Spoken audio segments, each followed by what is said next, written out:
Hi, Joy Warriors. So, I have come to find that we find what we want in life by what we don't want.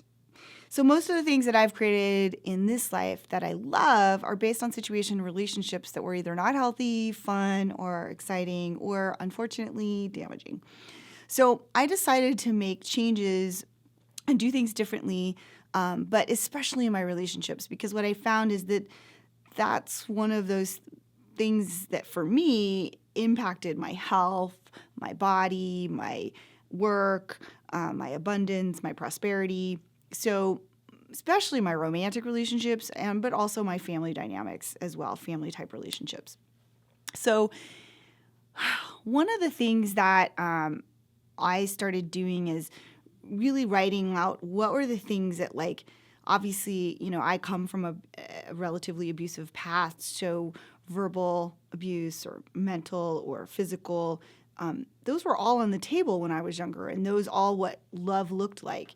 So as I started to get healthier, I started to realize those are not things that are healthy or that I wanted, and I would have a visceral response that that's not okay. I don't want those anymore. And really sort of almost naming it so that I could not, be attracted to it anymore or magnify that into my life anymore.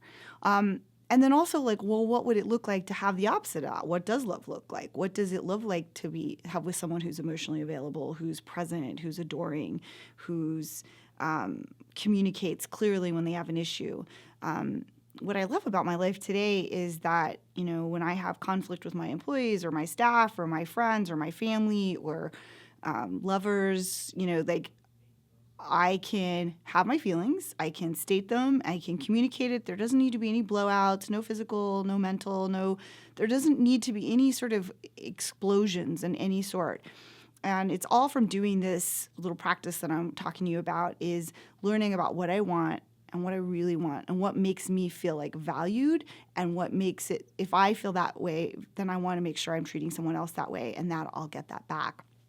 So, like one of the examples is that I was married once, which some people don't realize, and I learned so much from my marriage, because when you think about what you don't want, you think about all the bad things that maybe someone else did, instead of really thinking about what you did to magnify that or attract that, or what was it about me that was attracted to that, and how do I heal that?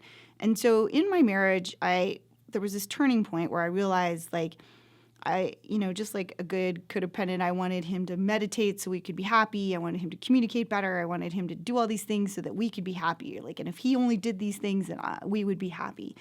And when I turned it around about, like, well, if I want him to meditate, then maybe I should meditate. If I want him to work out so he's in good health, then I should work out. If I want him to eat right, then I should eat right. Like, so it just went on and on and on. So anything that I obviously wanted him to do to make our life better together, I did.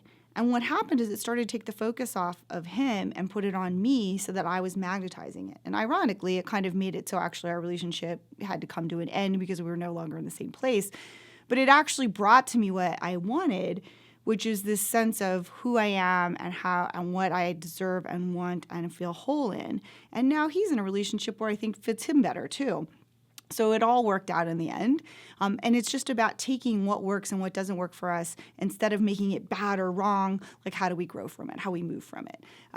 So one of the things that you can do is make a list of 5 traits in your relationships that you definitely don't want, that you maybe have a visceral response. Because usually the more visceral you feel about it, the more passion you're going to be to, like, sort of take action on it.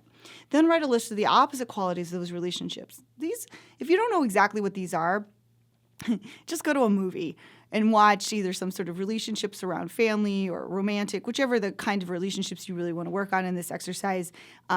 Wherever you sort of feel the most emotion around in a movie that sort of touches you or you have an experience around, that's probably what you are looking for. So what do you need in your relationships? What is that you feel like you're thirsty for, that you're not getting, and you're maybe acting out from some sort of family dynamics or from cultural traits that maybe are really not what your values are, but everybody does it, so you do it too.